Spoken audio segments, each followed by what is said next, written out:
சொர்க்கமே என்றாலும் அது நம்மூரை போல வருமா? அட என் நாடு என்றாலும் அது நம் நாட்டுக்கு ஈடாகுமா? நம்ம ஊரை போல வருமா? ஏன் முருகா, எவ்வளோ இயற்கை சார்ந்த ஊர். மக்காச்சோளத்தை பாருங்க. மக்காச்சோளம் இங்கிட்டு, அங்கிட்டு தென்னை மரம், இங்கிட்டு பாரு வயல். இயற்கை எப்படி இருக்கு, சிறப்பா இருக்கா?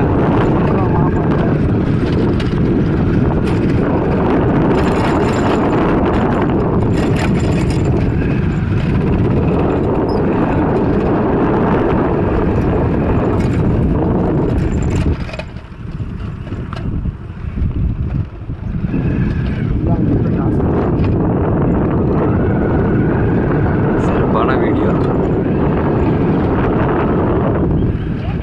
இன்னைக்கு நல்ல வீடியோ கிடைச்சிருக்கு.